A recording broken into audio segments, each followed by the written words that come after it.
ser muito tranquila, né? Apesar de que eu sou uma neurocientista, gente. Então, eu sou biomédica de formação, mestre em biotecnologia na saúde, doutora em neuropsicofarmacologia.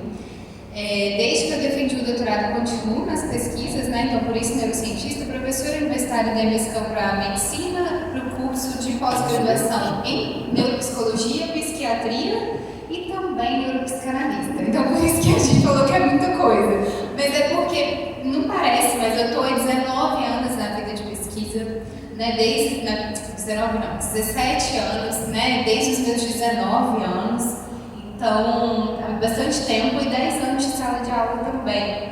Desde o início já dando muita aula. E o que a gente vai falar hoje são sim sobre estudos e são sim sobre comportamentos que os pais, né, precisam entender em relação a esse relacionamento com os filhos, né? Não só comportamentos, mas a gente vai começar falando dessa formação cerebral. Acho que é importante a gente saber o que marca, né, a formação cerebral dos filhos. E aí eu pergunto para vocês, eu gosto de começar as palestras com perguntas, né, porque a gente começa a ativar mais o cérebro.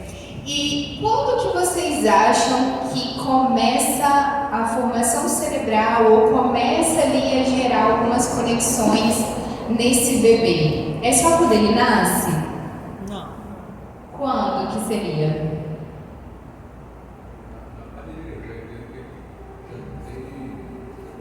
Sensibilidade de saber se ele vai ser, se ele é querido pelo pai ou pela mãe. E indo nessa linha, seria começando então, mais ou menos em qual momento?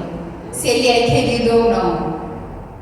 Eu acredito que assim, na própria gestação. Primeiro trimestre. Primeiros meses, o carinho que a mãe faz, o pai ali sendo receptivo a. Eu lembro até hoje quando a Luciana falou comigo que ela estava grávida. Aí assim, a recepção foi positiva da minha parte, ela também muito feliz, então você já está com um sentimento de felicidade. Quando ela descobriu. Porque a gente queria já, a gente já estava próximo de 30 anos ali, então ela já tinha parado com o medicamento, então a gente já era uma gravidez planejada.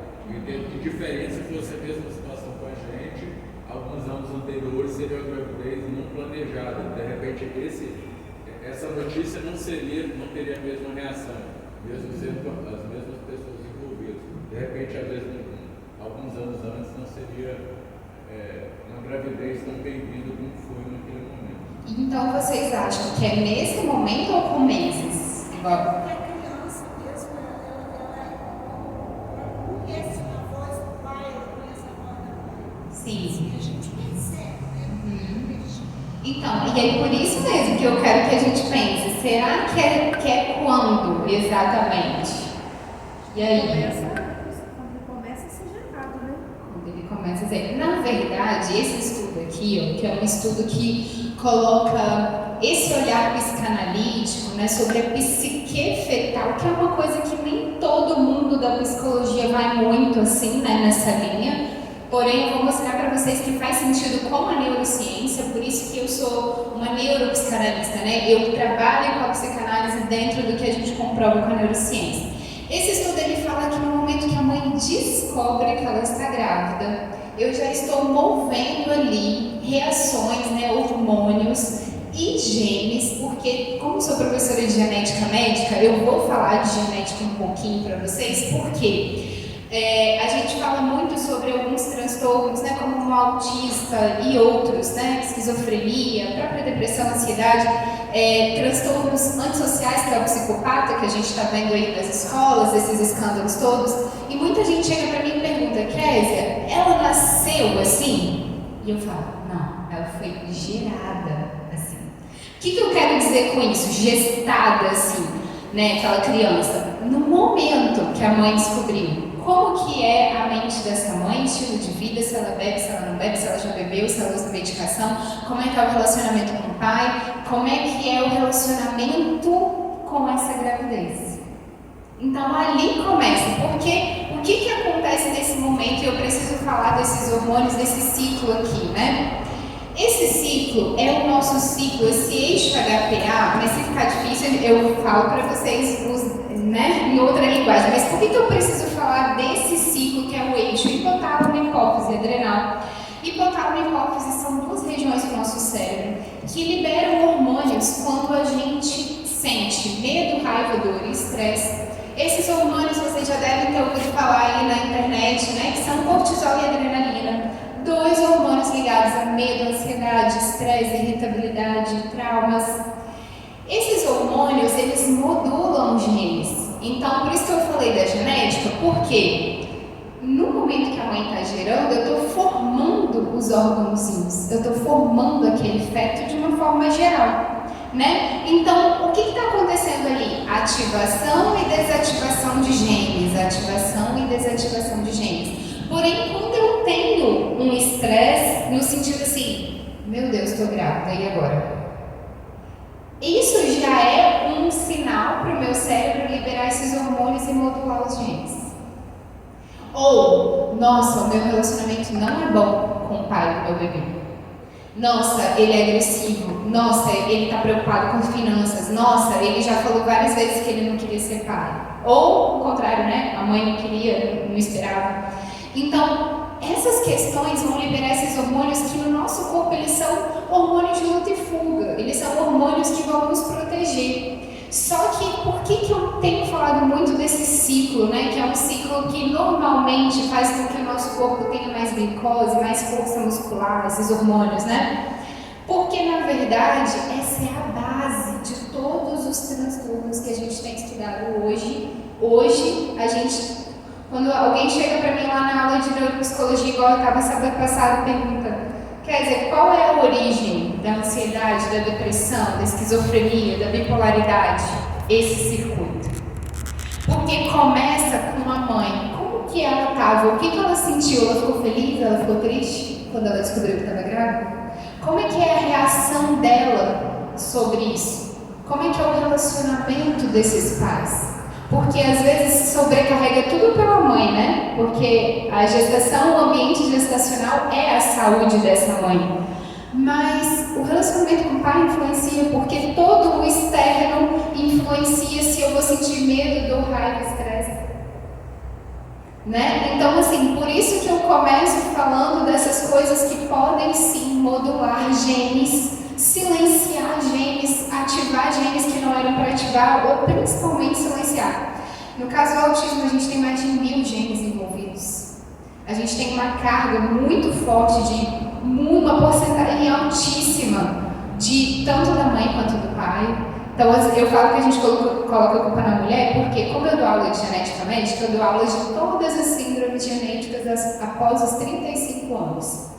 Só que o problema não é só essa mulher ter 35. Cada vez mais a gente tem estudado que o homem também influencia a idade dele mais velho, como é que é o estilo de vida, se tem obesidade, se não tem, se tem diabetes, não tem hipertensão, se cuida, não se cuida, porque tudo isso vai ser passado por esses genes também. Que a gente lembra da escola, né? 50% dos genes da mãe, 50% dos genes do pai.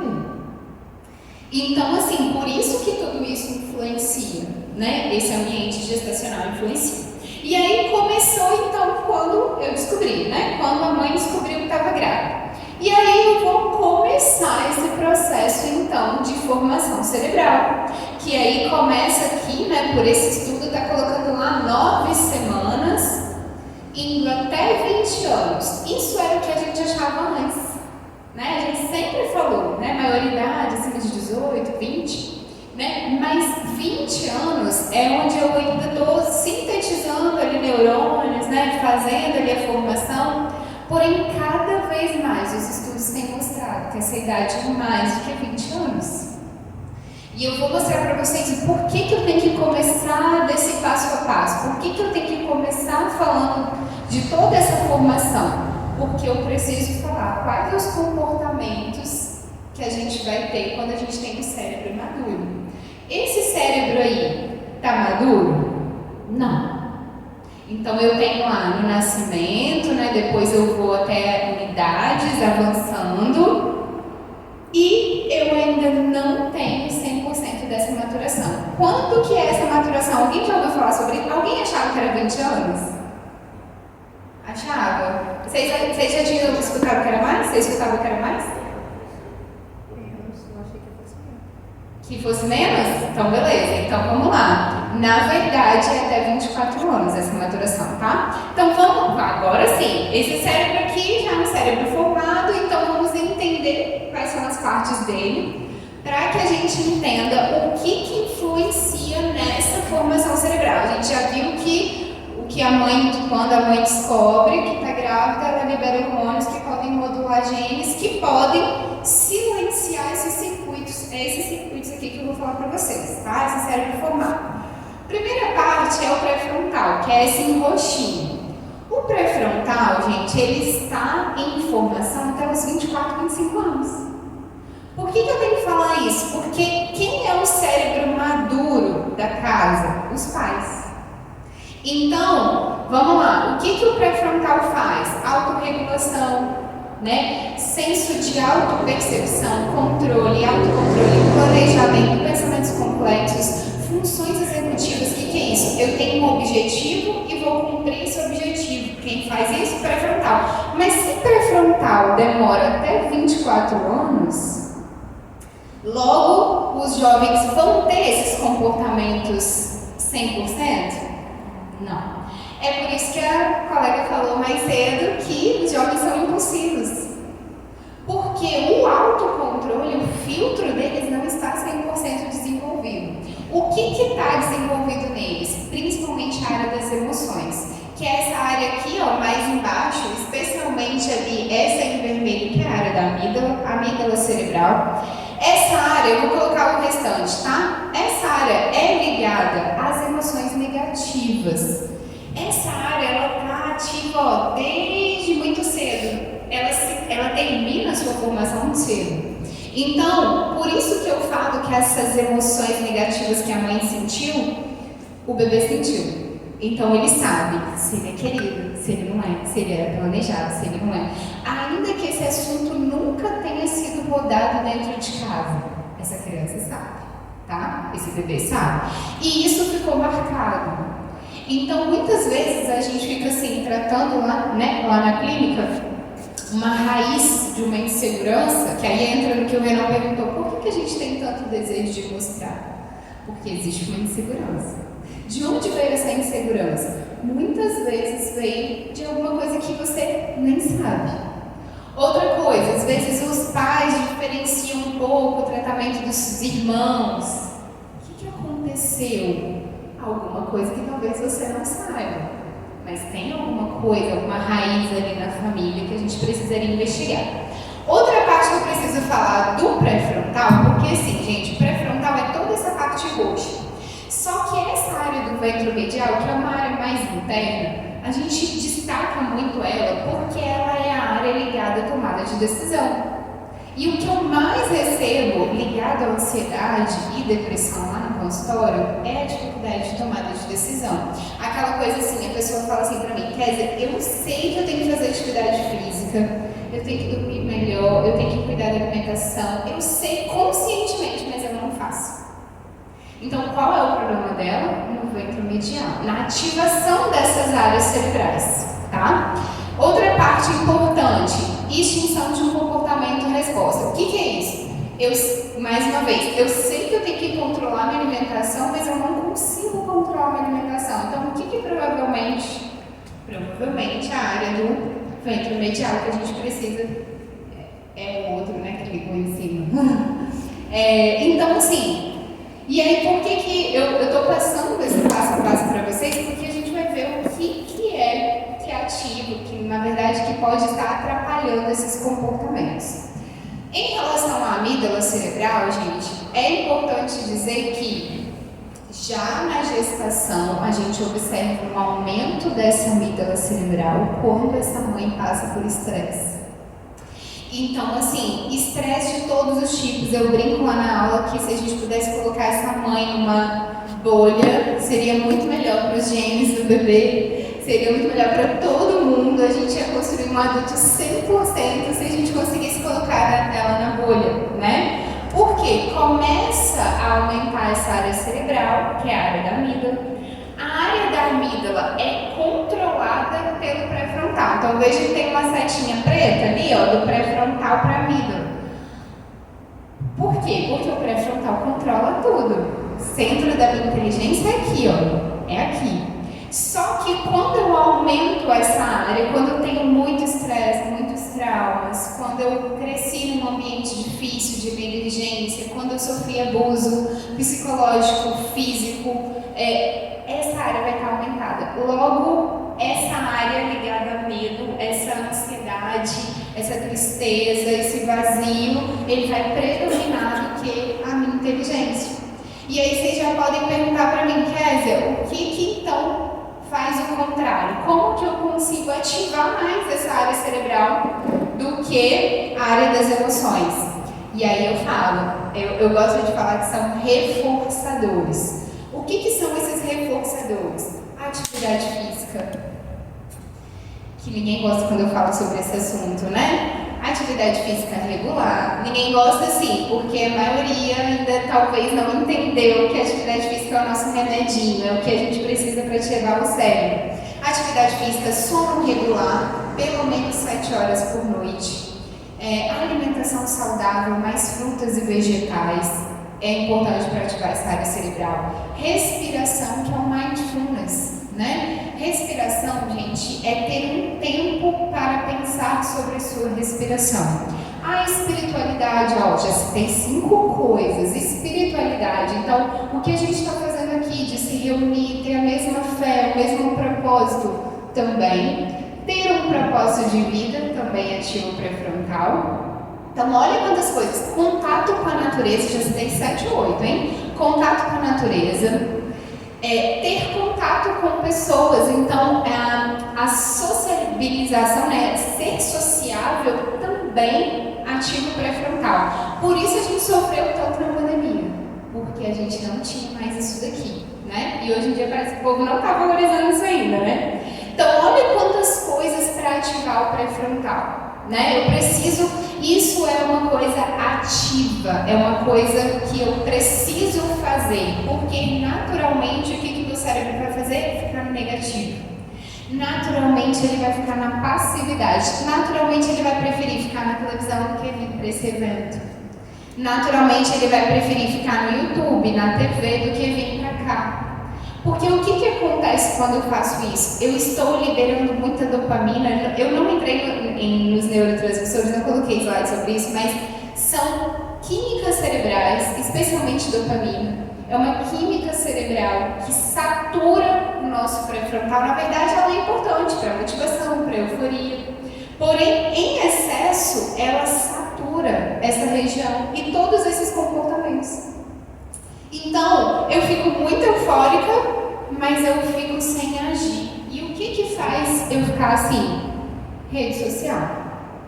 Então tá aí outro estudo para vocês. Esse estudo, inclusive, de 2023, de janeiro, bem novinho esse estudo, mostrando, ó, eles analisaram adolescentes aí na 6ª, 7ª série, que estavam no Facebook, no Instagram e Snapchat, e avaliaram a regulação emocional deles.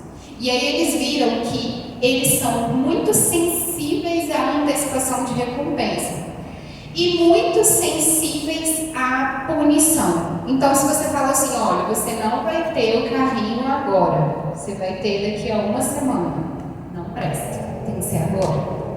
Aí eu faço aquele escândalo, sabe?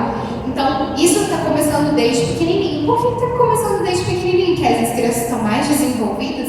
Não, porque elas estão no celular. Porque você fala assim, filho, fica aqui no celular que eu vou tomar banho. Né? Então, o que acontece? Eu estou liberando muita dopamina, eu estou saturando já o cérebro dessa criança que nem formou ainda, porque na verdade a recomendação é 0 telas até os 3 anos. Essa é a recomendação. Mas o pessoal fica brigando comigo, principalmente na rede social, porque o pessoal fala, porque você não é mãe solteira, é porque não sei o quê. Eu falo, gente, estou falando de estudos. Né? Eu sei que é difícil cuidar de uma criança, eu tenho um sobrinho, eu sei que é difícil, mas a gente precisa pensar a longo prazo, porque isso está desenvolvendo transtornos nas crianças. Eu não vou mentir para vocês, está gerando. E aí, o que é o outro resultado, né, que eles colocaram? Esses adolescentes estão cada vez mais sensíveis, como eu falei, à punição. Eles estão sofrendo muito com a punição. E, paralelamente, eles estão muito querendo só dopamina todo o tempo, ou seja, só euforia, só prazer. Eu não quero esperar.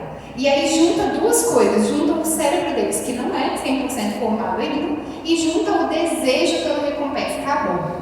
É crise de raiva, explosão de raiva, não sei lidar com isso, meu mundo acabou. É isso. Então, assim, estou mostrando para vocês a realidade, né? Alguma dúvida até aqui? O tédio, no caso, o tédio, eu ouço muito isso na minha casa, um adolescente de 14 anos. E ele fala assim, que tédio, que tédio. Então, porque as telas elevam tanto que eles não sabem parar e respirar. Para eles, mas aí eu vou ter que tocar nesse ponto, mas a gente vai chegar nesse slide. Depois eu volto no seu comentário. Vou falar já disso. Mais um estudo. Esse estudo é de 2021. Esse estudo está rodando muito a internet com vários neurocientistas falando sobre esse estudo. Por quê? Ele avaliou só o TikTok. E o TikTok, vocês sabem que é a rede dessa geração, dos filhos de vocês, né? Dos meus alunos, né? Para vocês terem ideia, gente, eu dou aula, né? Na Unescan e tal, 5º período de medicina. Eu dou uma aula super legal com artigos e tal. Quando eu faço um intervalo, eles vêm me mostrando no TikTok alguém que tem aquela doença. Professora, achei alguém que tem a doença que você falou hoje. Eu falei, gente. Tipo assim, eles não querem buscar o artigo, eles querem buscar um vídeo ou alguma coisa que tenha a doença. Porque como eu falo de doenças que, por exemplo, síndrome de Tourette, o próprio autismo, outras, eles vão lá buscam para me mostrar no TikTok, né? Mas qual é o problema aqui e qual é a questão que esse artigo está sendo muito falado por vários neurocientistas? Porque o uso do TikTok, essa questão de eu ficar rolando a tela, só isso já é suficiente para eu inibir ou diminuir a ativação do ventro medial. Lembra que eu falei que o ventro medial está ligado a vários comportamentos, né? Inclusive, ele influencia na minha dificuldade de sair das redes. E isso não é só adolescente, a gente também. Porque o que eu mais recebo eu atendo muita gente também que está estudando para concurso, está estudando para passar em medicina, para passar em residência. E eles falam para mim assim, que essa semana não rendeu nada o estudo. Eu falei, beleza, como é que foi? O que aconteceu? Eu já passei, fiquei muito no celular. E assim, gente, esse estudo já comprova que o fato de eu ficar ali já atrapalha o meu comportamento de falar assim, já deu, eu vou fazer o que eu tenho para fazer. Porque inibe essa área cerebral pelo excesso de dopamina. Outro estudo que eu não coloquei aqui, mas que eu já falei no meu Instagram, é somente a presença do celular, se eu estivesse aqui estudando, a presença já atrapalha o meu foco, a minha concentração e a minha memória. Então, o que eu falo para os meus que estão estudando? Coloca no modo avião um outro cômodo, se você puder. Que aí você vai estudar 100%. E estudar sempre escrevendo para ativar mais essa área cerebral. Porque hoje é uma realidade, né? A gente está com apostilas, artigos, tudo na internet. Como é que eu minimizo, então, a interação das telas que saturam o cérebro? Escrevendo. Ativando mais áreas cerebrais, escrevendo. Ativando mais de 100 áreas cerebrais, escrevendo. Então, isso tudo está prejudicado se eu estiver em rede social. Como eu falei, não é só os adolescentes, apesar dos estudos focarem em idades mais jovens, isso acontece com a gente também. A gente está lá nos Reels, a gente está lá no Instagram e a gente não sai, logo a gente está com uma desativação do cérebro, né? A gente está diminuindo a ativação cerebral. Beleza. E aí eu vou começar a falar desses pontos, né? Que eu acredito que vocês vão querer interagir mais. Tá, Kézia, e agora? Como que eu tenho? O que eu posso ter de ideias para ir trabalhando isso com os meus filhos? Primeira coisa é como vocês estão mentalmente. Como que vocês estão em relação ao contato com as redes sociais? Porque, igual na primeira palestra, vocês são reflexos, tanto em finanças quanto em todos os outros comportamentos. Então, o que adianta eu falar para o meu filho sair da rede social se eu não largo o celular? E até isso já é motivo de estudo, né? Tem um outro estudo que eu já compartilhei também que fala que Se o pai estiver com o celular interagindo com o filho, não é a mesma coisa para esse filho. Não é como se fosse tempo de qualidade para ele. Para ele, para o filho, isso é uma irritação. Então, olha que coisa. Só a presença do celular nesse pai e nessa mãe. Então, como é que vocês estão? Por quê? Porque todo o estímulo é percebido por essas crianças desde o ventre. Então, tudo que vocês falam, como que estão as emoções de vocês, vai ser transmitido. Isso é uma coisa que a gente chama na neurociência de contágio emocional ou contágio social. Que é aquilo assim, ó, se eu estivesse aqui muito nervosa, falando muito rápido, eu possivelmente ia passar para vocês uma sensação não muito boa, não muito atrativa. Isso acontece em todos os lugares. Então já aconteceu de eu ir palestrar para mães, por exemplo, e elas falarem assim, Kes, meu filho, muita ansiedade desde os 4 anos, muita febre, muitas gripes, o que está acontecendo? Aí eu pergunto, como é que você é? Não, eu sou uma pessoa muito ansiosa. O bebê, a criança de 4 anos, ela não sabe o que é ansiedade. Então, o corpo dela vai falar. Vai falar com vômitos, com febre, com diarreia, com dor de cabeça, com irritabilidade, não dormir. Tudo isso vem em reflexo desses pais, desse pai e dessa mãe. Outra coisa, tudo que vocês falam influencia. Então, o meu sobrinho lá está com 6 anos, fez agora em abril. Ele tem uma resistência enorme para dormir. Aí eu fui entendendo, né? Não convivo muito porque ele mora no Rio, infelizmente, mas eu ouvi já o pai, que é o meu irmão, falar algumas vezes assim, não, sono é para os fracos. Falei, a criança tem dificuldade para dormir, porque ela já ouviu, o pai já falou em algum momento que o sono é para os fracos.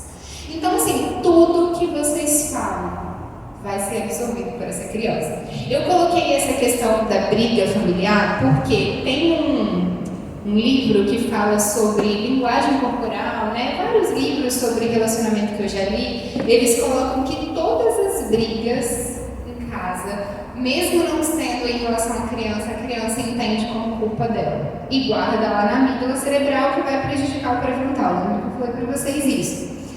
Toda briga eles guardam como culpa. De forma que nesse livro em especial ele conta que os pais, a criança já tinha ido dormir, os pais tiveram uma discussão no quarto que a princípio essa criança não ouviu. Ela tinha 10 anos de idade, quando ela foi para a terapia, o terapeuta que escreveu o livro falou que ela relatou tudo que os pais falaram. Não, aconteceu isso, e aí a mãe, quando ouviu do terapeuta, falou assim, mas como que ela sabe de tudo? Ela estava dormindo. Aí o terapeuta falou, o cérebro da criança, e o nosso cérebro, né, não desliga totalmente, ele está absorvendo informações. Então, cuidado com esse ambiente, como é que é esse ambiente em casa, tá? Isso influencia. Beleza, eu sempre falo isso, né, que pra gente cuidar bem de alguém, a gente tem que cuidar bem da gente em primeiro lugar. Então, tudo começa com a gente, né, com os pais, com vocês. Como é que vocês estão? Por isso que eu perguntei, como vocês estão? Isso vai influenciar o ambiente de vocês, tá? O ambiente lá de formação. Outras questões, algumas frases aqui de um livro recente que eu até indico para vocês, porque esse livro serve para todo mundo. O nome é Você Não É Aquilo Que Você Sente, tá? E esse livro, olha que interessante essas frases. Vem comigo se vocês já viram essas frases, já ouviram em algum lugar. Se você chora, então você é fraco. Se você tem medo, você é covarde. Se está triste, então é egoísta. Você não deveria estar chateado, né? Porque tem tanta gente pior do que você. Engole o choro. E aí? Olha só, outras frases que a gente escuta ou já escutou. Não se preocupe, tudo vai ficar bem. Você vai superar, tire isso da cabeça. Outras pessoas passam por coisas piores. Eu sei, gente, que a gente mesmo já usou essas frases em algum momento. Só que, o que esse psicólogo traz pra gente nesse ponto em especial? Que quando eu falo essas coisas, é como se eu estivesse invalidando o que eles estão sentindo naquele momento. Então, o que eu preciso fazer? Qual seria a orientação? A imagem que eu passo quando eu já falo uma coisa antes de ouvir é que eu não estou me importando. Então, o que é da importância? É ouvir, é literalmente ouvir. Filho, o que está acontecendo? O que está acontecendo? Sem julgar nada, sem falar assim, filho, você só está no quarto, você não sai do quarto, você só está no celular, você só está isso. Não, primeiro senta. E o que está acontecendo? Como que eu posso te ajudar? O que você está sentindo? E muitas vezes eles não sabem ainda o que são as emoções. Infelizmente é uma coisa que a gente não trata na escola também, mas a gente está cada vez mais falando sobre isso. Eu tenho esperança, né? Até falo isso para as minhas diretoras lá que vão fazer o curso de neuropsicologia. Eu tenho esperança de que a gente vai trabalhar mais isso das emoções nas escolas, porque eles precisam saber quais as emoções que eles sentem para a gente ajudar eles também. Mas eles não sabem. Então, o que acontece? Eu preciso falar, filho, o que você está sentindo? Onde que é? Como que é? Né? Antes de qualquer coisa, antes de qualquer orientação. E depois perguntar, como você gostaria que eu ajudasse com isso? Então, por exemplo, já vi orientação de psicólogo assim, em relação até criança pequena, porque às vezes o adolescente a gente até consegue conversar, mas e o pequeno, 4, 5 anos? Você vai abaixar, vai conversar, ele vai ficar nervoso, ele vai querer bater, ele vai querer fazer o escândalo, porque adrenalina e cortisol são hormônios que geram irritação, até na gente. Só que quem tem o cérebro maduro é quem? Você. Então você vai aguentar, tá, o que você quer fazer? Você quer bater na almofada? Então eu vou deixar você quietinho, você bate na almofada, depois eu volto, tá? Ou então, eu tô aqui, você quer conversar? Não quero. Então tudo bem. Então, pode ter seu tempo. Você quer chorar? Você quer um abraço? Tá? Então, começar a ensinar como essas crianças vão lidar com as emoções, tá?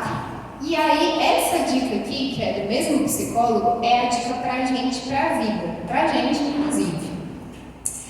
Perceba qual é a emoção que você está sentindo. Não, eu tô com raiva, eu tô triste, eu tô angustiado, eu tô feliz, eu tô com inveja. Todas as emoções são válidas. Porque não quer dizer que porque eu tenho uma emoção eu vou agir de acordo com ela, mas para isso eu preciso saber qual é. Eu preciso escrever. Por que a gente fala tanto da escrita? Porque todos os estudos sobre escrita dizem que quando eu escrevo o que eu estou sentindo, meu cérebro se prepara para melhorar o meu comportamento. Então, por exemplo, eu estou com inveja porque a minha amiga comprou um carro do ano e eu ainda não tenho condição de comprar. Se eu escrevo isso, não tem problema, gente, não tem problema. O problema é eu tratar ela mal porque ela comprou o carro e eu não comprei. Então perceba todas as emoções, e aí esse problema da emoção entra a mesma coisa do dinheiro. Como é que você ouviu falar sobre raiva, sobre inveja, sobre angústia? Será que alguém sempre te perseguiu sobre isso? Não, inveja não é permitido, porque a gente é crente e a gente não pode ter inveja. Raiva não é permitido, choro não é permitido, não, tristeza não, porque quem tem Jesus no coração é feliz para sempre. Não é assim, gente. O nosso cérebro ele oscila, ele é fluido. E assim como ele é fluido, as emoções, eu preciso saber lidar com elas. E outra, o que está por trás desse sentimento no caso do carro? É porque eu tenho desejo de ter um carro também, isso é uma coisa genuína, eu posso lutar sobre isso. Outros exemplos, às vezes eu estou triste e aí, por exemplo, eu sou uma pessoa que acontece muito com as mulheres que eu atendo, né, que não são casadas, tá? Não, é porque eu vou continuar sozinha, não tem ninguém pra mim, não tem jeito pra mim. Eu falo, calma, o sentimento de tristeza te levou a pensar um milhão de coisas. Mas escreve sobre isso, sabe por quê? Porque quando você escreve sobre isso, você entende que você valoriza a conexão com pessoas, você se importa com as pessoas, você gosta de pessoas, isso é uma coisa boa. Então, escrever me ajuda a ter um comportamento melhor. E outra coisa, ter compaixão, né? Mostrar para o adolescente, para o filho, eu entendo o que você está passando, eu já passei por uma situação parecida.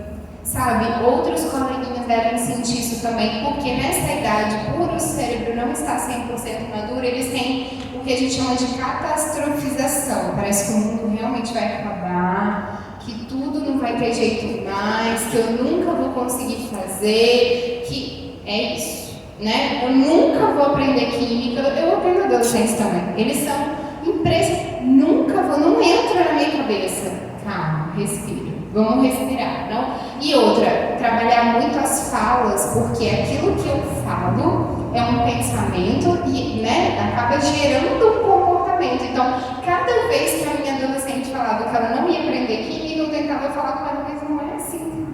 Calma, a gente vai aprender, porque cada vez que você fala o negativo começa a ser reforçado cada vez mais no seu cérebro, tá? Tudo bem, gente? Até aqui? Beleza. E aí, outra, pra gente já ir finalizando, né? Outra dica, é claro que eu não poderia deixar de falar dessa parte espiritual e desse texto em especial. Pais, não irritem seus filhos, antes criem-nos segundo a instrução e o conselho do Senhor. Olha que a primeira orientação é não irritar. Por quê? Porque lembra que a briga gera um estresse no cérebro? Não só no seu e do seu esposo, mas no da criança. E sim, orientar segundo a instrução do Senhor. A gente sabe que a gente vai orientar e eles vão ir tomando as suas decisões, mas eles precisam tomar essas decisões. É igual a outra colega também falou. Eu dou um pouquinho de corda, depois eu seguro um pouquinho mais. Eu dou um pouquinho, mas eu preciso que vocês desenvolvam autonomia neles. Eu tenho também caso de adolescente que eu já peguei, que cresceu na igreja, que os pais falavam que só podia ser amigo de gente da igreja, e essa pessoa hoje tem fobia social, que é um transtorno de ansiedade. Essa pessoa não consegue, assim, na verdade saiu da igreja, está totalmente, né, fora, e não consegue confiar nas pessoas, não consegue se relacionar. Quando sai, bebe para poder lidar com essa ansiedade, e não consegue. Então, assim, por quê? Porque ele fala, ele quer dizer, eu não podia ir no cinema, eu não podia ir no circo quando eu era criança, porque os meus pais só podia ser gente da igreja, coisa da igreja.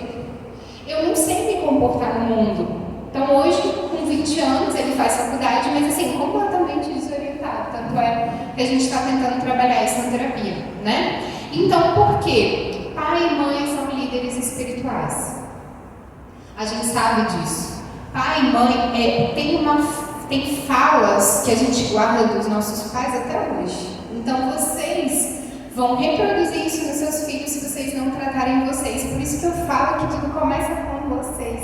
E aí quando ela perguntou, os meus filhos falam muito de tédio. Será que, como é que você lida com esses momentos? Porque aí é hora de orientar. Por exemplo, quando os meus vêm com essa, né? Tem que fazer alguma coisa, eu falo, respira, vamos aproveitar a natureza, vamos olhar, contemplar. E a própria Bíblia fala sobre a contemplação também, né? Então, assim, precisamos pensar em como nós estamos antes de orientar, né, adequadamente. Esse senso do eu, né, essa força, esse senso de formação do interior também vem dos pais.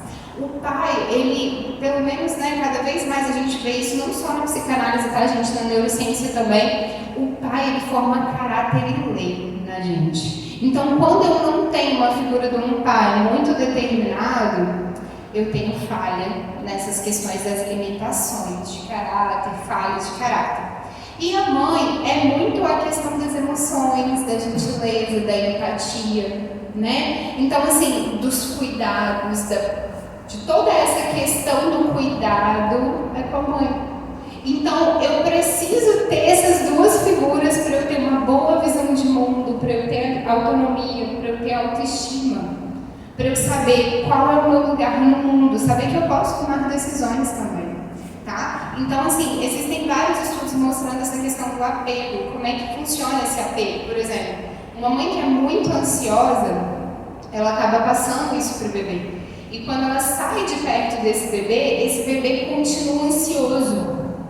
E aí no futuro, ele vai gerar um apego ansioso. O que é um apego ansioso? É aquela pessoa que não consegue ficar longe de ninguém, ela sempre tem que estar pegada. É quase uma raiz da dependência emocional, né? Então assim, eu preciso cuidar disso. Se eu me percebi mais ansiosa, vamos cuidar disso.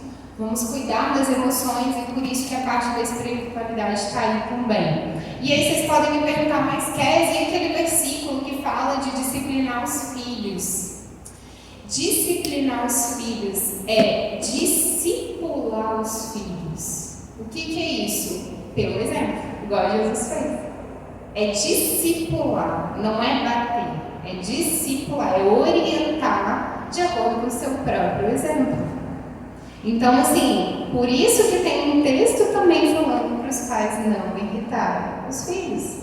Então, tudo tem que ser nessa base de conversa, de como que eu estou me tratando primeiro, e aí, possivelmente, eu vou tratar da mesma maneira quem está do meu lado, né? E aí, seja esposo, filhos. Então, a gente tem que tomar cuidado sobre isso. Tá certo, gente? E aí, alguma dúvida? Muito difícil? O que vocês acham? É muita coisa, né? Quando a gente vai... A gente fica assim... É muito difícil formar caráter. Muito difícil. Então, dá muito trabalho. Por isso que eu dei o exemplo da questão das escolas, né? Desses ataques. Porque vem muito pra mim na rede social isso. Nossa, Kézia, então ele nasceu assim, é genético. Eu falo, segundo a genética, 15% é genética só, 85% é epigenético. O que é isso? Como que foi o ambiente influenciando nos genes e no cérebro dessa pessoa? Então eu preciso observar em casa se o meu filho sabe expressar emoções, porque o primeiro sintoma de quem tem psicopatia é dificuldade com as emoções. Eles não expressam emoções, eles não sentem, né? Praticamente. Eles são mais calculistas, né? Então eu preciso saber se meu filho sente. Por isso que eu falei, vocês têm que sentar e conversar. O que você está sentindo? E começar a mostrar para eles o que são as emoções, né? Se meu filho conversa, se ele não conversa, isso faz diferença. Se ele fica só no computador. Então, isso tudo são sintomas desses meninos que estão lá planejando esses ataques, infelizmente. E eles foram gestados assim, como eu falei, não nasceu assim. Tudo começou lá atrás. E aí o ambiente influenciou para mais ou para menos, né? Então, a mesma coisa do transtorno opositor desafiador, que a gente vê tanto. Então, assim, tudo começou ali. E a gente precisa trabalhar essas questões. Eu lembro quando eu estava grávida do meu segundo filho, eu estava passando por 1 milhão de separação. E aí, às vezes eu estava lá chorando, e aí ele se agitava muito. Aí eu botava, quando eu vi que ele estava muito agitado, eu começava a conversar com ele. Aí eu sabia que era Anderson, né? Que eu já tinha colocado o nome. Aí eu falava, Anderson, meu filho, só a mamãe só está triste. A mamãe não está triste com você. O problema não é seu. O problema é a mamãe e o papai que estão resolvendo. Aí ele se acalmava. Eu percebia muito isso. Olha que legal, tá vendo? E essa é uma conversa que você pode ter, eu acabei não colocando aqui, mas é um exemplo que eu deixo para quando as pessoas perguntam. Você pode continuar tendo essas conversas que você tinha no ventre quando o bebê está no sono. Ou a criança, né? Nos 30 minutos iniciais, a gente pode fazer o que a gente chama de sleep talk, que é um tipo de hipnose, vamos dizer assim, que só pais, não pode ser terapeuta, tem que ser os pais. Eles que vão conversar com os filhos, igual nesse caso. Filho, olha só, a gestação da mamãe foi, né, complicada, mas não foi sobre você, foi sobre outras questões. Essas questões já foram resolvidas hoje e eu sou muito feliz de ter você. Você é muito abençoado, você é inteligente, você é uma pessoa que sabe controlar as emoções. Eu admiro muito você, sabe? Então, colocar essas palavras e aí lembrar, gente, de também trabalhar não só as palavras positivas, mas valorizar sempre o esforço, tá? Porque já tem livro, que aí eu também indico para vocês, Mindset, né? Que é um livro muito interessante de uma psicóloga, que ela fala que não dá para eu ficar falando só do lado positivo também, eu tenho que valorizar o esforço. Para ele entender que mesmo se ele nasceu com alguma alta habilidade, ele precisa desenvolver isso. Não é uma coisa que nasceu assim, vai ser sempre assim. Não. Ele tem que modular tanto o que é desafio para ele, quanto o que é altas habilidades. Não adianta eu saber falar em público se eu não desenvolver isso, né? Então, essas habilidades todas precisam ser desenvolvidas e reconhecidas, né? Estava falando com Raquel, esse era outro assunto que a gente estava pensando. Eu estava falando justamente isso com ela. Os pais esquecem de falar eu te amo para os filhos. Cara, eu falo demais, eu sou até eu falo até eu falo demais tudo. Aí os meninos também te amo. Eu termino uma conversa e escreve. Não, é muito legal. Muito legal isso. Porque a autoestima. Agora, outra coisa que eu sei que às vezes é um desafio quando eu falo lá na clínica também, que é a superproteção. A gente fala muito da negligência, a gente sabe que a negligência é um problema, mas será que a gente pensa que a superproteção também ela é entendida como negligência para o cérebro dessa criança e desse adolescente? Por que eu estou falando isso? Porque a superproteção, eu ficar sempre ali, faz com que essa criança e esse adolescente diminuam a tomada de decisão, a própria autonomia. E lá na frente eles vão vir para o meu consultório e vão falar exatamente isso. Eu não sei o que eu tenho que fazer. Por quê? Porque pai e mãe estavam sempre aqui, não deixa a criança nem 5 minutos brincar sozinha. E isso começa com brincar sozinha. Brincar sozinha do tipo, filho, eu tô aqui, tá? Eu tô te olhando, mas você pode brincar. Tem tempo para isso, tem tempo para brincar junto. Tá? Então não é só deixar sozinho também, mas tem que deixar a criança desenvolver, tá? Então, hoje em dia eu sou professora, eu trabalho com fundamental e educação infantil. E teve conselho de classe ano passado e foi falar exatamente isso. Os professores todos expuseram isso, do grupo 2 até o grupo 5. Que as crianças, que os pais não querem que as crianças cresçam. sim. Esse é um grande problema hoje, mas é o que eu tô te falando. Por exemplo, quando chega para mim lá os adolescentes com muito medo, muito tudo, quando eu vou entender, é uma mãe que é muito medrosa, a mamãe não vai ali que é perigoso, não faz isso que é perigoso, não faz aquilo que é perigoso. A criança nunca, ela vai ter medo de tudo, ela já vai começar a vida com medo de tudo. Ela vai precisar enfrentar isso como? Na terapia, passando as coisas. Isso começa na escola, por exemplo. Eles não estão sabendo lidar com algumas coisas. Às vezes uma nota baixa, às vezes a dificuldade em química, entendeu? E aí o pai vai lá e reclama. Não, a criança tem que começar a desenvolver, o adolescente, a autonomia dele também. Chegar em casa e falar, filho, você pode ir lá conversar com a sua professora de química e falar que você está com dificuldade? Você pode ir lá. Se você não resolver, a gente vai lá depois. Então começar a trabalhar essa autonomia neles. Deixando os filhos crescerem, querem ficar o tempo todo ali. O tempo todo controlando. Controlando o tempo todo. E a criança ela tem que se desenvolver. Tem que ter as próprias frustrações. É o que eu falo para mães também. Tem que ter as próprias frustrações. Por quê? Quando eu tenho as minhas frustrações, eu aprendo com isso também. Eu aprendo. E todos nós sabemos disso. Por mais, eu não sei quem teve pais superprotetores, mas eu trabalho isso lá em casa até hoje. Por quê? Foi assim na minha família e eu vejo isso com meu sobrinho. Aí meu sobrinho, com 6 anos, ele não fala tudo que ele deveria falar. Ele não brinca, na verdade brincar ele até brinca, mas ele não respeita comandos.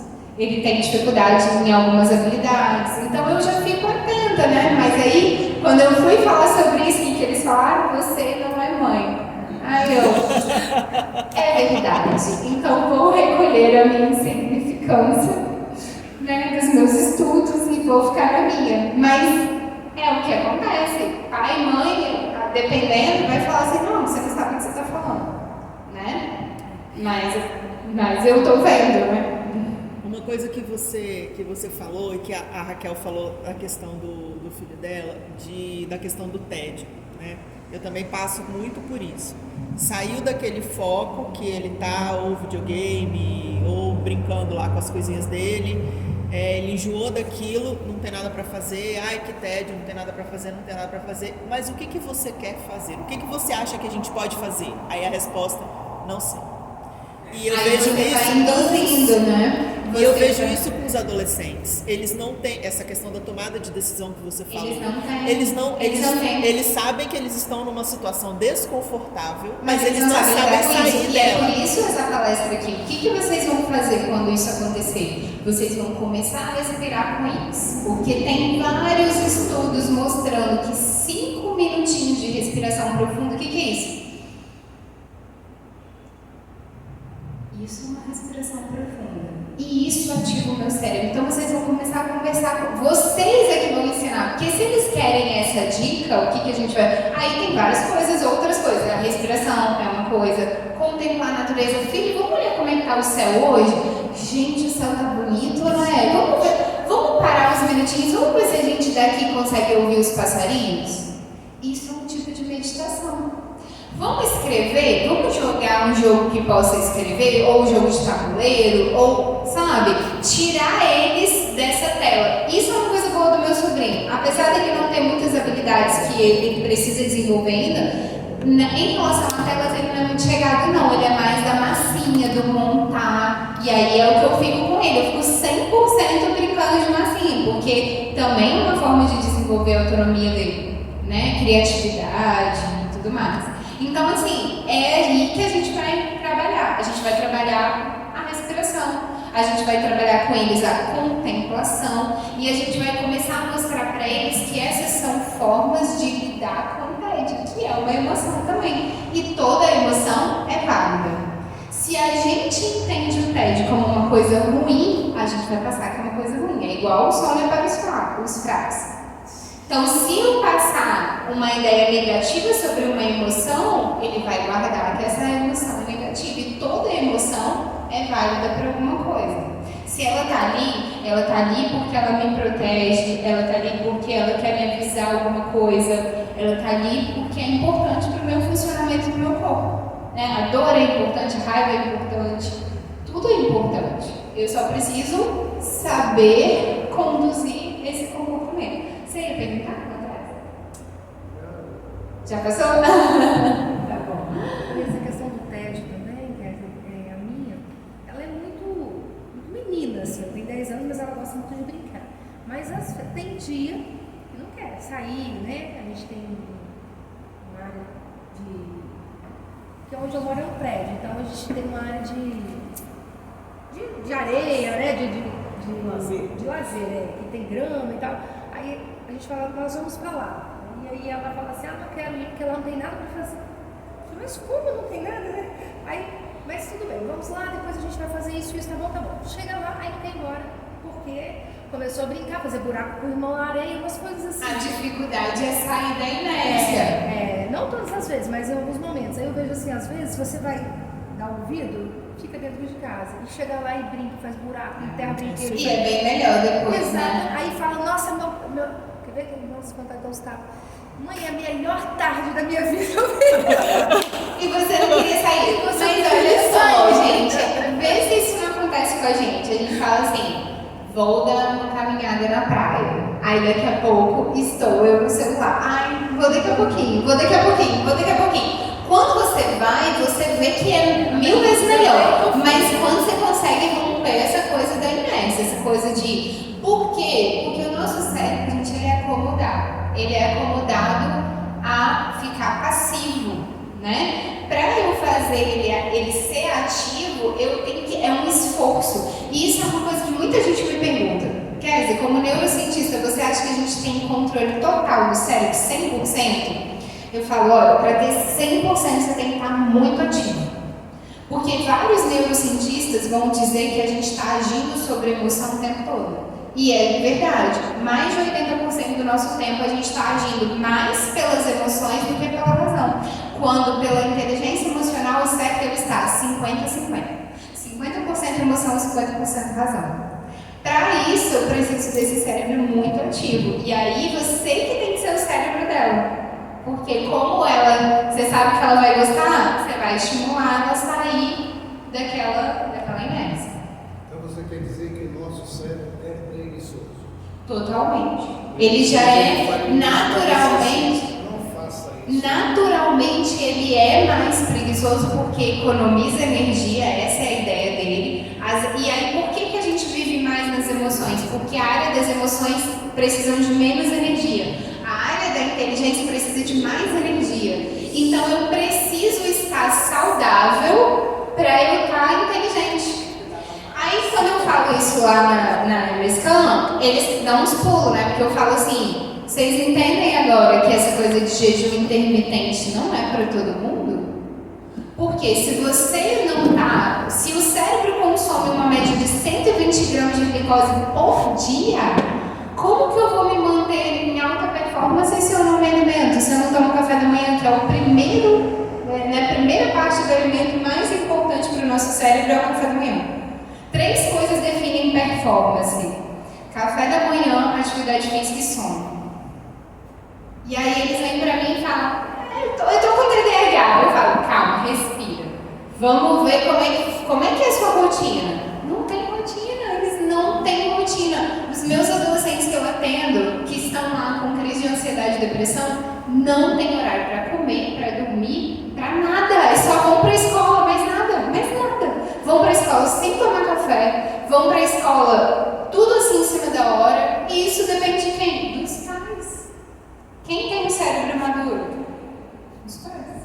Tem um livro que eu li recente, que é Pais Saudáveis igual Filhos Saudáveis. Sim. Então, fala sobre isso. Até os jovens têm pouca qualidade de sono, não conseguem dormir bem. Sim. Porque não tem uma rotina dentro de casa. Não tem, começa com o exemplo dos pais. 2 horas da manhã, foi aparando, casa de trilha. É isso aí. Entre 10 e meia, no máximo 11 horas, até meu celular bloqueia 11 horas. Isso é isso. Isso é uma dica. É o bem-estar digital, eu coloquei tanto para quando eu estou trabalhando não ficar entrando mensagem no Instagram, alguém que me marca. Sim. E de 11 a 5 horas da manhã para ele realmente bloquear para... Isso já tem que ser uma regra, porque isso é uma regra que tem que ser estabelecida. Quando eu comecei a dar aula para criança jiu-jitsu há mais de 4 anos, o principal objetivo é diminuir o tempo das crianças em frente às telas. Porque se não sai do computador, vai para a televisão, sai da televisão, vai para o celular, então só está trocando de tela só. Sim. Então o esporte foi uma forma. Essa questão de falar assim, mas meu filho está entediado, os pais não dão opção, porque eu chego e falo muito com os pais. Eu só fico com as crianças segunda, quarta e sexta de 8 às 9. Vocês ficam uma parte do tempo, por exemplo, no final de semana. Você chama a criança para andar de bicicleta, você joga bola, você vai na praia, você vai no sítio, você proporciona alguma atividade que não vai utilizar a tela. Então, assim, muitas vezes o pai, um domingo mais frio, o pai é o primeiro a pegar a tela e já dá na mão da criança, mas não fica aí. O pai não quer colocar energia para sair de casa, não é recurso financeiro. Por isso que ele perguntou do nosso cérebro se ele é preguiçoso. O nosso cérebro ele vai ficar na... Por isso que começa com vocês, pais, tendo essa consciência. Nossa, eu preciso dessa energia. Quando eles entrarem no tédio, ou mesmo não entrando, a gente tem que limitar telas. Ponto. Tem que limitar. É 1 hora, acabou. É 2 horas, acabou. Depois a gente vai fazer outras atividades. Nesse livro, os adolescentes estão ficando mais de 12 horas por dia em frente a essa coisa. Sim, com certeza. Porque você vai para as escolas e tudo mais, eles estão com o computador. A vida digital, né, agora com a pandemia, então, só que os estudos, eles estão paralelamente mostrando, e eu vejo isso lá, porque, por exemplo, eu como neurocientista, eu quero gerar memória nos meus alunos. Então, toda aula eu passo um caso clínico que eles vão escrever ou não. Eles não sabem escrever. Eles não sabem correlacionar uma coisa com a outra. E agora com esse negócio do site GPT, aquela coisa toda de automatizar inteligência artificial, e eles acham que a gente não vai saber, porque eles colaram. E eu sei. Então, assim, aí eles vêm tudo me questionar. Professora, você tirou ponto porque tá igual dos seus colegas. Mas professora, eu falo, ué, gente, vocês acham que vocês estão igualando quem? Né? Então, assim, eles não sabem escrever, começa daí. E eu tô treinando isso cada vez mais. E eu fico assim, gente, o que tá acontecendo? E tem estudo mostrando que estudar por telas e estudar escrevendo ou fazendo mapa mental é muito melhor. Ativa mais memória, mais foco, mais concentração, mas eles não querem. Aí eles chegam pra mim com aquele tal de tablet que, não sei se vocês sabem, né? O tablet que tem a canetinha. Professora, canetinha, não é igual. Papel não é igual papel. Não é. Mas professora, tem canetinha. Eu falei, pela neurociência não é. Sabe por quê? Porque essas telas, os pixels, são os pixels que saturam o nosso pré-frontal. É isso que satura. Então chega uma hora que o cérebro não consegue ter foco e concentração com isso o tempo todo na frente. Satura. E aí eu preciso escrever, eu preciso ativar outras coisas para eu ter mais, esse cérebro mais ativo, né, no caso. E aí, mais alguma dúvida, gente? Quando você fala sobre as telas para as crianças e adolescentes, tela não, especificamente rede social, o videogame teria o mesmo efeito? O videogame é pior. Por quê? Que o ótimo. videogame... Eu tava assim, que bom, não tem rede social, mas ele fica no videogame.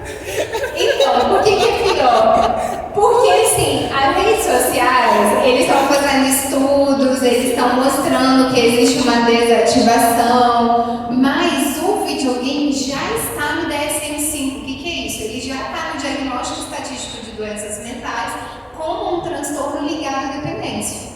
Como o meu doutorado foi em dependência química, eu posso falar que todas as dependências têm a mesma alteração no circuito, que é o quê? Inibição pré-frontal.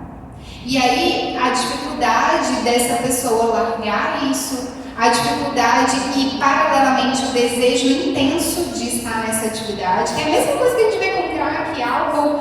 Eu estudei crack e álcool, né? Mas a dependência emocional é o mesmo processo, a dependência alimentar é a mesma coisa e o videogame é a mesma coisa. Então, assim, eu estou gerando... Por que eu falei que é pior? Porque gera o vício. Porque aqui eu falei de desativação do cérebro, que se de repente eu diminuo tela e começo a ter mais contato com a natureza, começo a ter outras coisas, eu consigo ativar esse cérebro de novo. Agora, quando eu já instalei uma dependência, é uma alteração estrutural nesse cérebro. Então, eu estou gerando morte neuronal, não é só desativação, não. Morte neuronal. Por isso que eu falo que é o mesmo caminho da dependência química. Por quê? A dependência química, com o tempo, ela vai perdendo neurônio, essa pessoa. Por isso que cada vez mais, gente, eu não consigo chegar para essa pessoa e falar assim: você pode largar a hora que você quiser. Não é assim. Existe uma alteração epigenética e existe uma alteração estrutural nesse cérebro que faz com que essa pessoa tenha um comportamento de busca da droga, de busca da dependência. E aí, se ela troca uma dependência, ela trocou só, porque ela continua dependente. Isso pode acontecer. Do tipo assim, a pessoa, já conheci casos, né? Já peguei casos assim, a pessoa era dependente químico, passou a ser dependente à atividade física. É possível. Por quê? Porque a atividade física também libera neurotransmissores de prazer. Então, eu vou virar fisiculturista.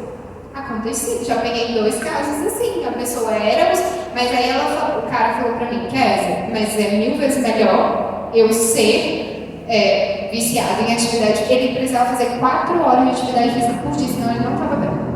Senão ele sentia ansiedade, irritabilidade, todos os sintomas de abstinência.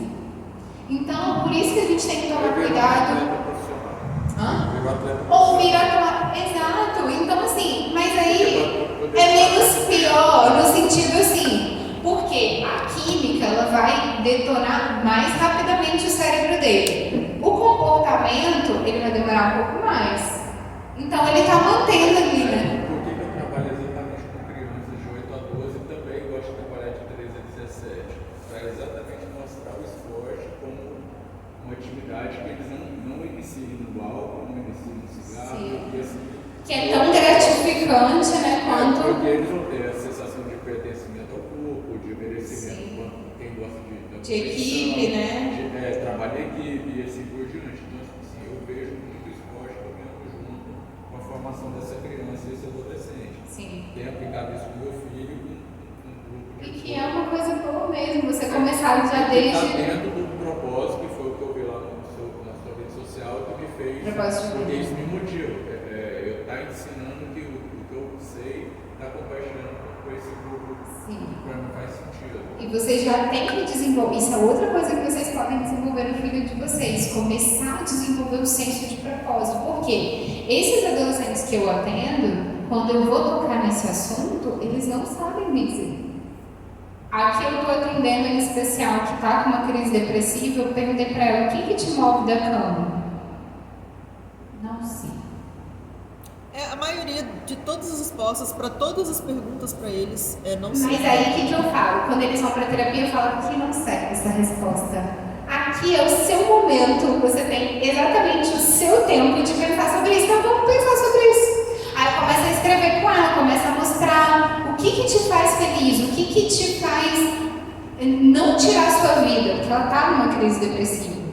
Aí ela começa a pensar e ela falou assim, acho que o meu irmão, eu não ia gostar que o meu irmão fosse no meu velório. Eu falei, então legal, olha o seu irmão. Então vamos começar a pensar sobre.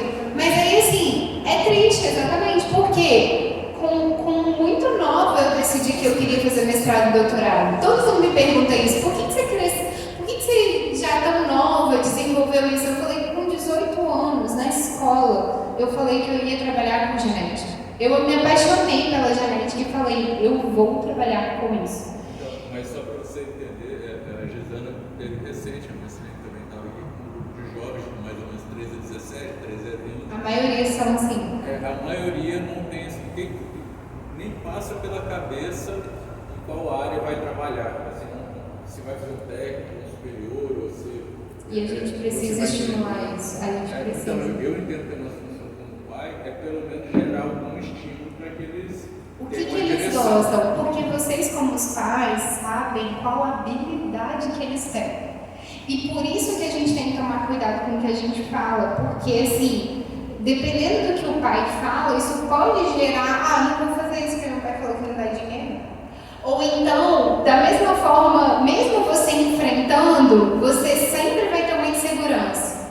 Porque, por exemplo, mesmo que o pai, eu vou dar o meu exemplo, né? Sempre falei que eu ia fazer pesquisa, como eu falei. Meu pai, não dá dinheiro, o professor não ganha dinheiro, não sei o quê.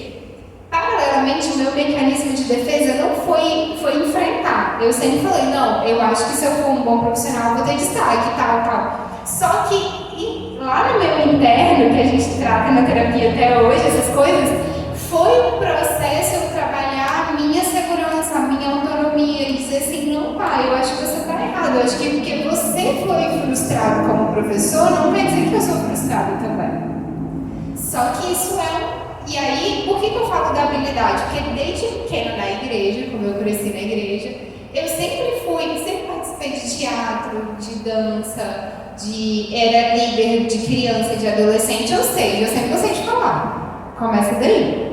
Então, essa habilidade alguém tinha que perceber. Falar, eu acho que você gosta de falar. Será que você não tem que lidar com o público? Né? Então, assim, ir desenvolvendo isso desde cedo. Você falou do jovem que chegou a 20 anos e ele era limitado de várias... Totalmente. Hoje acabou que nem na igreja está mais. Não tá. Não é o que eu quero que aconteça com o meu filho, nem com o filho de ninguém. Mas a criança tem vezes que ela fica um período na escola. O Ricardo fica lá à tarde e está na escola. Segunda, quarta e sexta ele está no esporte. Agora ele está no condomínio. Então ele está interagindo no domingo. Ele sempre está aqui com a gente. Mas ele sempre está interagindo em ambientes que a gente sente que são ambientes seguros. Eu sei que lá no condomínio ele está brincando com crianças que eu conheço. Aqui também, na escola, no esporte, em ambientes que quando eu não me sinto seguro, a gente realmente. Você não quer que ele esteja numa profissional. Ainda tá.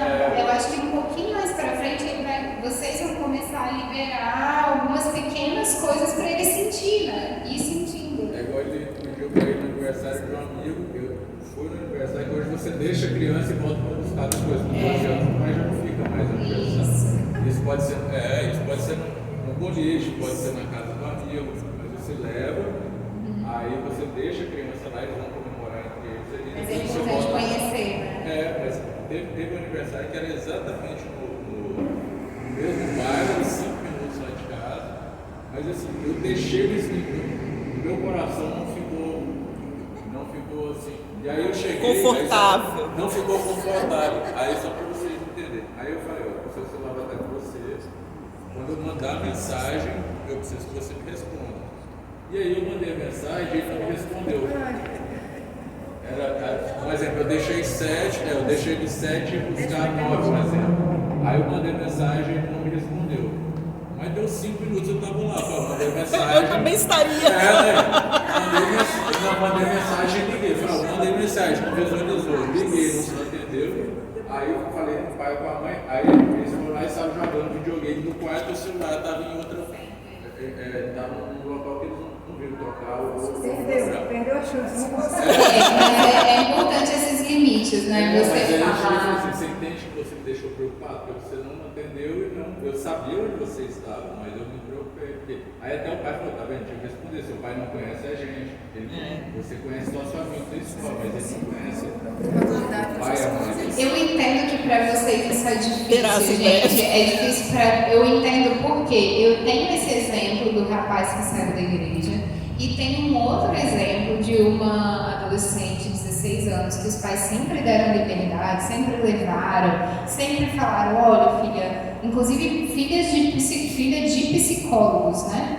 Só que essa pessoa, essa adolescente, ela está completamente liberada, assim, ela entrou para um caminho da mentira, porque como ela sabia que o pai dela ia buscar naquele lugar, ela desativava o buscar iPhone, ia para outro lugar e depois voltava. Ela começou a fazer isso ela está com 16, com 14 para 15 anos. E esses coleguinhas da escola, usando droga, usando um monte de coisa com essa idade. E aí o que eu estou trabalhando com ela? A questão da mentira. Porque assim, para ela quer agradar os coleguinhas, aí ela não quer falar com os pais, ela já encontrou um mecanismo para ela conseguir sair, que é o quê? Quando ela manda mensagem que os pais estão no trabalho, eles liberam, e aí vai, busca, deixa, depois... Só que agora que ela está comigo, agora que eles começaram a ver a crise depressiva dela, que eles pegaram o celular, e aí foram ver. Porque o que eles estão fazendo com o celular também? Exclui as mensagens. Só que a mãe pegou num dia específico que ela viu uma série de coisas, inclusive descobriu um abuso. Então, assim, por isso que eu falo pra vocês que eu entendo. Você fica assim, meu Deus, se eu prender, eu posso desenvolver uma fobia social, mas se eu libero demais, essa pessoa fica perdida. Eu entendo que é difícil. E por que eu estou falando que eu entendo? Que vocês têm que entender também que os filhos de vocês vão ter as próprias frustrações. Que por mais que você queira proteger igual você tá, e eu super entendo, vai ter um momento que você não vai conseguir. Não, então, aí eu uso esporte, e eu falo isso com ele, falando que nem sempre você vai ser o campeão, vai ganhar sempre. Vai ter situação que outra pessoa treinou e conseguiu te ganhar, que foi o que aconteceu no início desse ano. Vai ter uma competição agora no mês que vem, eu perguntei, até ontem a gente ia voltando para a academia, aí eu perguntei para ele, você vai querer participar? Ele, não. Aí tinha até um amigo dele, mas por que você não faz já que você está tão bem nos treinos? Eu não quero ir.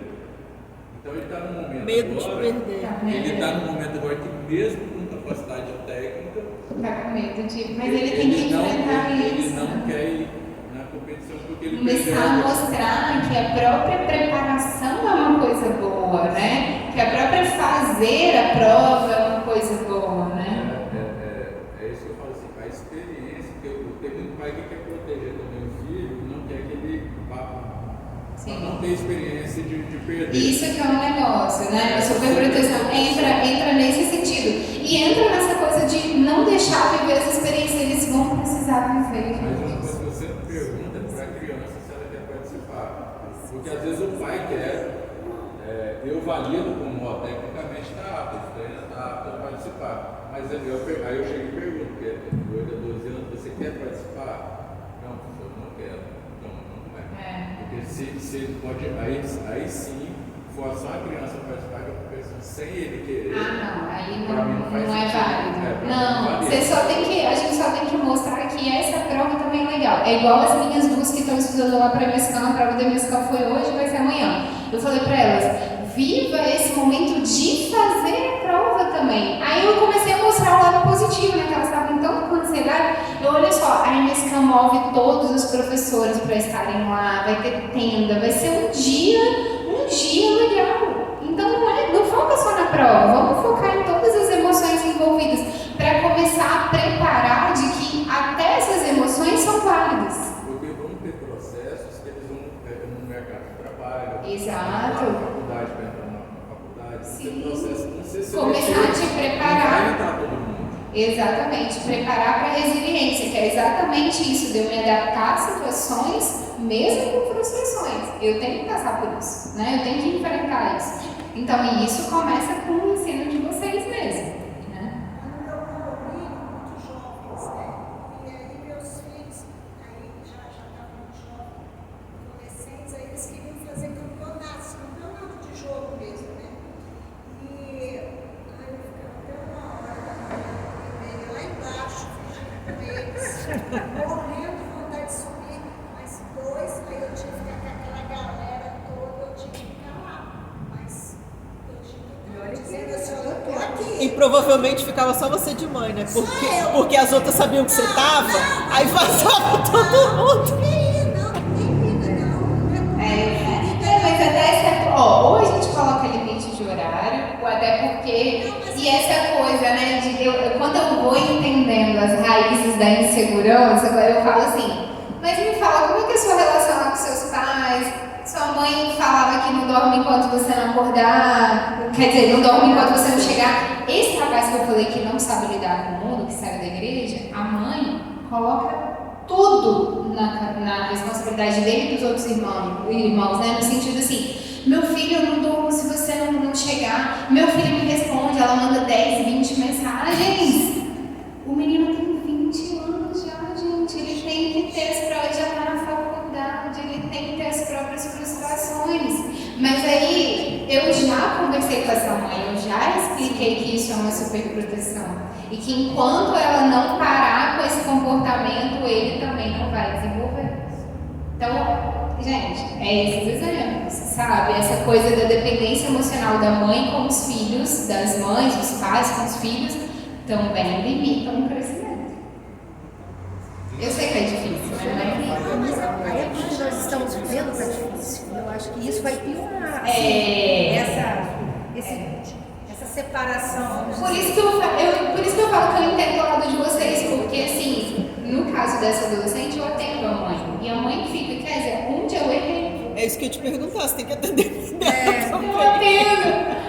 E ela fala, onde eu errei? Eu falo, não é sobre você também. Eu acho que você tentou colocar a questão dos limites, mas aí, gente, entra um outro detalhe, que é aquilo que eu falei da epigenética lá, é como que essa pessoa também vai entender o mundo e vai se relacionar com o mundo. Porque assim, como é que são os ambientes, os colegas, como é que são as experiências, os exemplos, a própria rede social, o que eles estão vendo como exemplos de vida? Vai entrar tudo isso, entendeu? Então assim, essa pessoa ela quer agradar mais, e eu já cheguei a perguntar isso para ela, por que você quer agradar mais os seus colegas do que conversar com seus pais? Sabe? Então assim, até isso tá difícil hoje. Já peguei caso do adolescente também que apanhou quando criança, não quer mais conversar com os pais, ele só cumprimenta os pais. É cristão também. Aí entra todo o conflito, né? Meus pais são cristãos, meu pai me bateu, não sei o quê. Como que eu vou ver Deus como pai? E aí entra aquela confusão toda e hoje eu não confio em ninguém. É isso. Hoje eu vivo uma fachada. Ele falou pra mim, esse caso já passou, né? Ele falou pra mim, eu não vejo a hora de fazer 18 anos, sair de casa, ter meu trabalho e sair da igreja. Porque eu vivo uma fachada. Então, assim, não está incomum, eu entendo vocês, porque eu estou com esses casos lá também, né? Então, eu sei que é difícil, mas a gente está aqui para enfrentar isso. Isso aconteceu comigo. Liberdade, você tem uma certa idade e não poder fazer o que você. Então você fica preso pelos seus pais. Sim. E chegou um certo tempo da minha vida que eu saí. Isso é muito comum, mas é o que eu falo, a gente tem que ter as próprias, assim como aconteceu com a gente, com você, comigo, vai acontecer com eles. A gente torce para que eles não saiam. No meu caso, eu nunca saí da igreja, mas assim, eu tive que ter as minhas próprias convicções. Por exemplo, eu cresci na presbiteriana, hoje eu estou na batista, meus pais são presbiterianos até hoje. Meu pai fala a mesma coisa quando eu falei que eu ia batizar de novo. Não acredito, não aprendeu nada esses anos todos. Se tivesse vindo para renovada, não precisava. Ai, tá vendo? Tive que basear, fiz doutrina de novo, eu tinha carta, tinha tudo. Mas aí depois ele entendeu que eu tinha que ter as minhas convicções. Eu tinha que estudar a Bíblia e entender, essa é a convicção que eu sigo hoje. Porque se eu estou sempre em igrejas dando palestras igual essas, já aconteceu de eu dar palestra de ansiedade e depressão e entrar num ponto muito importante que é o quê? Se uma pessoa que se mata, ela vai para o céu ou vai para o inferno? E aí eu tenho que falar, vou falar com base na neurociência, mas também tem a ver com a Bíblia. Eu falei isso lá semana passada na pós. A pessoa que está em depressão, ela não está com suas faculdades mentais 100%. Então, logo, até perante uma neurocientista, ela não está 100%. Quem dirá um Deus que é acima de toda a capacidade, que tem um amor infinito? Conhece o coração. Quem somos nós? Deus é muito acima, o amor dele é infinito. Então, eu não posso julgar, não cabe a mim julgar essas coisas. Né? As pessoas geralmente já falam, foi direto para o inferno. Não, mas tem igreja que eu já fui na igreja Assembleia para falar sobre isso, aí 3 pastores na minha frente. E eu falando, e aí no final eles tentando, eu já tinha preparado a pessoa que me convidou. Eu falei, quando você fala de ansiedade e depressão, vai vir essa pergunta. É fato, vai vir. E aí eles tudo tentando assim, né, discutir. E eu falo com base na Bíblia também. Então assim, não tem como. Então você tem que ter as próprias convicções. E entre os adolescentes está aumentando o número de suicídios. Claro, é a segunda causa de morte no mundo. Por quê? E nessa faixa etária que é de 19 a 24 anos, só perde para acidente automobilístico o suicídio. Mas aí por quê? Por conta de uma fase do cérebro não está 100%, eles não sabem lidar com isso. E aí eles vão entrando nessa questão da frustração, que eles não sabem lidar, e aí entra tudo isso, né? Não sei lidar com a frustração, quero para ontem, acho que nunca vou conseguir, eu falo, gente, mas nunca é uma palavra nunca. E eu tento trabalhar isso com eles, cuidado com as palavras, né? E a Bíblia fala sobre tudo que você deve guardar, guarde o seu coração. O que é coração na Bíblia? É a mente. Coração e mente. Então, sobre tudo que eu devo guardar, guarde os seus pensamentos, ou seja, o seu coração, porque dele procede as fontes da vida. A Bíblia já fala que quem controla tudo é o cérebro. Se eu fico alimentando de coisas negativas, e aí eu tento trabalhar com eles, calma, respira, vamos tentar pensar em outras coisas, fazer outras coisas. Aí passa um tempo de terapia e eles vão evoluindo. Essa adolescente mesmo que eu falei, ela já está bem melhor, graças a Deus, porque ela estava com pensamentos suicidas. Mas assim, e aí assim, ela já está bem melhor, aí está com medicação, está comigo também. Estou tentando trabalhar a rotina de vida, não consegui, não faz atividade física de jeito nenhum. Estou tentando trabalhar. Entendeu? Mas é assim, é um processo, é um pouquinho de cada vez. Vocês têm que ter paciência também. Eu tive um aluno que o pai dele é advogado, a mãe médica, ele com 11 para 12 anos, a depressão. Depressão infantil. Eles descobriram recente o autismo e depressão. Porque o autismo acaba trazendo outras comorbidades, né?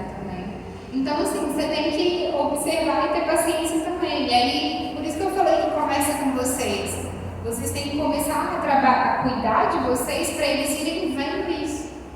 Para eles irem vendo esse exemplo, sabe? Não, eu vou me cuidar também, né? Eu quero me cuidar também, eu quero... E essa questão do próprio emocional, como que vocês lidam, como é que vocês são pessoas felizes. Porque ser feliz, o que é no conceito da neurociência? É saber lidar com a tristeza. Não é ser feliz lá em cima, porque o nosso cérebro não fica lá em cima o tempo todo, como eu falei para vocês. Mas é saber o que fazer quando eu estou triste, saber o que fazer quando eu estou com tédio, saber o que fazer quando eu estou com raiva. É isso que é ser feliz, né? Então, que a gente passe isso, né, para eles, para essas gerações. Gente, obrigada, viu?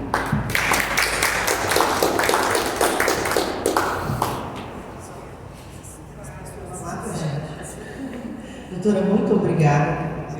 Acredito que todos foram muito edificados como eu fui, aprendemos bastante. E espero que seja a primeira de outras vezes que você venha. Tá bom? Estou à disposição. Obrigada. Pastor, eu vou convidar o senhor para orar por nós, conosco, por conosco.